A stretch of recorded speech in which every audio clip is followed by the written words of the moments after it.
Parte de las cifras más gruesas de esta encuesta que se difundió muy temprano. Claramente los números vuelven a ser bien nefastos, no solo para la presidenta, para el gobierno, pero también para las coaliciones políticas. Queremos ahondar un poco más en esto, que nos ayude a entender, a darle contexto. Nos vamos a comunicar con el director de Adimark, que es la empresa que realiza esta encuesta mes a mes. Roberto Méndez está en las pantallas ya de CNN, listo para comunicarse con nosotros. ¿Cómo estás, Roberto? Muy buenos días. Así es, buenos días, Verónica. Mucho gusto estar aquí, ¿qué tal? Muchas gracias. Mira, revisando esto, yo le contaba a la gente, a nuestros televidentes, tú ya lo sabes, esta es una encuesta que se viene haciendo mes a mes. Sí. La aprobación... Desde hace muchos años. Claro, la aprobación a la presidenta Bachelet se mantiene estable. El mes pasado fue de 31, este mes sigue siendo 31. La desaprobación... Exacto. Aumenta, pasa de un 61 a un 64. Y veíamos recién en las pantallas este gráfico de torta que hablaba de esa cifra. La duda que tengo es, ese aumento que va de 61 a 64, ¿de dónde se produce, de qué parte de la torta sale ese incremento, considerando que la aprobación se mantiene estable en el 31%? Claro, sale de la gente que el mes pasado no se pronunciaba, o que decía no apruebo ni desapruebo, o que sencillamente no contestaba. Entonces quiere decir que este mes se polarizó más.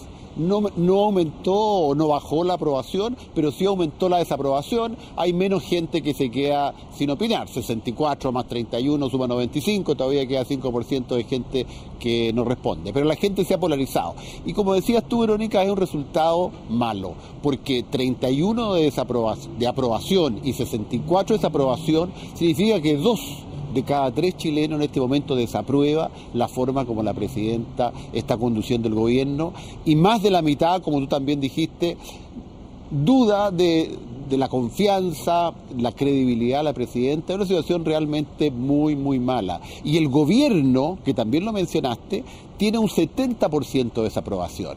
Y fíjate que esa cifra es de las más malas que nosotros hemos registrado, solo comparable con una cifra, que fue en agosto del 2011, gobierno del presidente Sebastián Piñera, cuando los estudiantes tenían tomada la ciudad prácticamente, la Alameda, las universidades y los distintos movimientos sociales marchaban.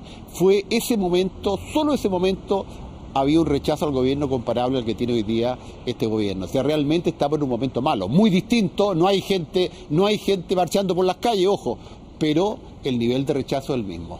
Ahora, respecto de una característica que se viene generando tanto en la primera administración de Bachelet como en esta, Roberto, es que pese a todo lo malo que son las cifras, la presidenta sigue teniendo un poco más de aprobación que su gobierno. Es decir, el 31% aprueba la gestión de Bachelet y el gobierno es aprobado por un 26%. Se sigue produciendo ese fenómeno de que ella se desmarca levemente, entendiendo el contexto de las cifras malas, por favor. Pero ¿por qué se sigue produciendo eso? Sí, ha sido histórico esto de que la presidenta Bachelet ha tenido una mejor aprobación que su gobierno. Esta diferencia se ha hecho muy grande en algunos momentos, especialmente en el final de su primer gobierno. Llegó a ser 15 o 20 puntos de diferencia. Hoy día es mucho menos. Pero en este último mes como que se volvió a producir esta diferencia, lo cual significa que en el mes de abril, como el costo de lo que está pasando políticamente ya no lo absorbió tanto la presidenta, que lo había absorbido antes, en febrero y marzo, cuando salió Cabal, como ahora lo absorbió el gobierno en general, el gabinete. Fíjate tú que el ministro Peñailillo, por ejemplo, cayó 7 puntos su aprobación en el mes de abril, y en general el ministro del Interior ha caído 14 puntos desde enero hasta ahora. O sea, da la impresión de que hoy día lo que estamos viendo es que el costo lo está absorbiendo en este mes por lo menos más el gobierno, el gabinete le hace, que la presidenta. Y ella mantiene una diferencia ahora de 5 puntos que bueno, empieza a parecerse más a la historia del gobierno, y a lo mejor tiene que ver también con el discurso que ella hizo la semana pasada, ¿no es cierto? No sabemos, pero se produjo esta diferencia que la favorece hoy día. Ya voy a entrar al tema del ministro Peñailillo, pero quiero cerrar un poco lo que tiene que ver con la presidenta antes de ir a su gabinete, Roberto. Los atributos presidenciales en general han ido bajando, pero me llama uno en particular la atención, y es el que se desploma 8 puntos cuando dice: es respetada por los chilenos. El mes pasado tenía 58, ahora tiene 50, son 8 puntos menos. Y luego dice: cuenta con liderazgo, que baja de un 54 a un 50. Lo que quiero preguntarte, Roberto, es ¿qué tan grave es que sean justo esos atributos los que tienen esta merma, a diferencia de que bajaran otros, por ejemplo, que es activa y enérgica, o si genera confianza, si tiene capacidad para resolver los problemas? Hay justo esos dos atributos que bajan y que no sé si son especialmente sensibles. Son especialmente sensibles porque se relacionan a la confianza que tiene la gente de que la presidenta va a ser capaz de dar vuelta a la situación que está pasando su gobierno, y eso naturalmente se ha ido debilitando. Pero dicho eso, yo creo que lo más grave en este momento de la imagen de la presidenta es este deterioro que ya se produjo en confianza y credibilidad, porque si eso se pierde, eso es la base de la relación de la presidenta con el electorado. Entonces yo creo que si hubiera que hacer una tarea de recuperación, yo me centraría en ver qué ha causado primero esta pérdida de confianza y credibilidad y cómo podría ella recuperarla. Yo creo que ese es el gran desafío de la presidenta, recuperar credibilidad. ¿Y a qué atributo en particular, a qué condición en particular atribuyen ustedes en Adimark esta pérdida de 8 puntos en la confianza de la presidenta, en lo que pasó puntualmente por el manejo de ella hacia el caso Cabal, a pesar de que esto fue en febrero o marzo y esta encuesta ya es de abril? ¿De dónde viene esa baja tan importante, creen ustedes? Mira, el problema de la credibilidad se asocia, fíjate, con un momento muy puntual, que fue cuando la presidenta, al volver sus vacaciones, dijo: yo no sabía lo que estaba haciendo su hijo, me enteré por la prensa. Eso fue sencillamente un golpe gravísimo del cual no ha podido recuperarse. La gente sencillamente no le creyó. Yo creo que hay un antes y un después. Nosotros vemos las encuestas diariamente, yo voy haciendo un seguimiento, y ese fue el momento de quiebre en que la gente perdió esta confianza, credibilidad. Entonces esa situación es la que no se ha remediado hasta el día de hoy. Roberto, es muy puntual. Sí. Y hoy día lo que está haciendo más dañino, Verónica, no es tanto el caso Cabal, las propiedades o que sea. Lo que está haciendo daño al gobierno hoy día es esta falta de verdad, no reconocer los problemas. Es lo que está dañando al ministro Peñailillo, es lo que está dañando a Pizarro en la Democracia Cristiana. En fin, a todas estas personas, también en la derecha, ¿no es cierto?, que cayeron en estos temas, pero ya no son los temas los que son lo que causan problemas, es la no credibilidad, el no reconocer la verdad. Es lo que le pasó al presidente Clinton cuando tuvo el problema, ¿no es cierto?, en la Casa Blanca. Correcto. Con la estudiante Levinsky, que lo castigaron no por lo que pasó, sino por haber mentido. Correcto. Y el presidente Richard Nixon en Watergate fue lo mismo. O sea, yo creo que aquí es eso lo que está castigando a la gente, más que los hechos originales, más que las boletas. Entremos en el tema que esbozabas recién, Roberto, con la situación que vive el ministro Peñailillo. Tiene 54% de rechazo o de desaprobación, poniéndolo más estricto. Así es.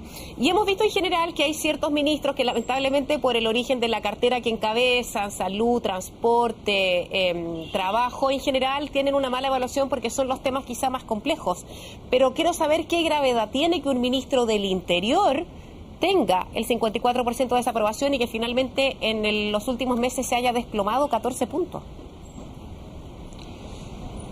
Es grave porque es el jefe del gabinete. Como dices tú, hay ministros peor evaluados, pero ¿quiénes son? El ministro de Transporte, que bueno, el Transantiago ha sido un tema muy difícil que viene muchos años. El ministro de Educación, que también ha sido otra cartera muy difícil y tan compleja en este periodo ha sido la reforma educacional, pero que el ministro del Interior, que el jefe del gabinete, que tiene a su cargo toda la conducción política del gobierno, tenga más rechazo que aprobación, es muy grave.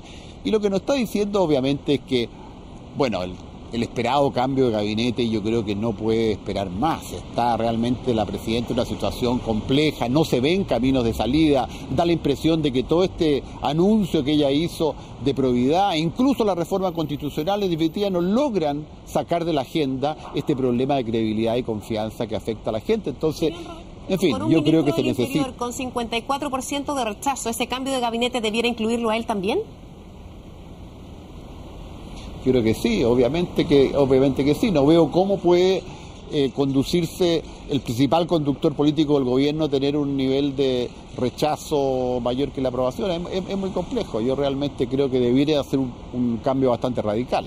Y creo que el plazo se acaba. Yo creo que obviamente si el 21 de mayo no hay anuncio, la presidenta tiene dos opciones: o cambia el gabinete o tendría que dar un mensaje muy fuerte, que no lo ha dado, de que este es su gabinete, que tiene su apoyo incondicional y va a seguir con él. Pero si no hace ninguna de las dos cosas, yo creo que está en el peor de los mundos. Ahora, el cambio de gabinete, no, Roberto, no resuelve el problema más de fondo al que apuntaba usted hace algunos minutos, que es la falta de confianza, digamos. O sea, eso es una cuestión tan visceral de la ciudadanía que, aunque cambien las caras, probablemente eso demore un tiempo o un plazo más largo en que la ciudadanía reponga esa sensación de credibilidad hacia sus autoridades. Así es, yo creo que el cambio de gabinete es necesario, pero no es suficiente. Yo creo que aquí el problema es la credibilidad, la confianza, y no basta con cambiar las caras. Plenamente de acuerdo, pero hay que hacerlo. Y yo creo que aquí el tema de fondo es cuándo va a estar la verdad. Esta verdad que alguna gente ha reconocido. Y eso lo hace más difícil, porque es lo que le ha comunicado a todo el mundo, desde el senador Moreira, ¿no es cierto?, hasta el exministro Pérez Lloma, quien lo ha dicho. Bueno, así se hacían las cosas. Y es mal, y lo sentimos todos, pero así se hacían. Y eso no ha pasado a nivel de gobierno, a nivel de las autoridades. Bien, Roberto, queremos agradecer mucho esta disposición, como siempre, con CNN, de poder ahondar un poco más, de dar más contexto a esas cifras que conocimos muy temprano a las 9 de una nueva encuesta Edimark. Seguramente el próximo mes nos vamos a volver a reunir para comentar las cifras que vienen. Ojalá. Vamos a ver qué pasa. Es un mes muy importante, está el 21 de mayo, que es un evento muy importante en la aprobación del gobierno, realmente es una oportunidad que los gobiernos utilizan, y vamos a ver si hubo cambio de gabinete. Yo creo que si no hubo cambio de gabinete antes del 21 de mayo, ya no va a haber. Perfecto, gracias, Roberto, hasta una próxima oportunidad. Muy bien, gracias. Adiós, gracias. Gracias.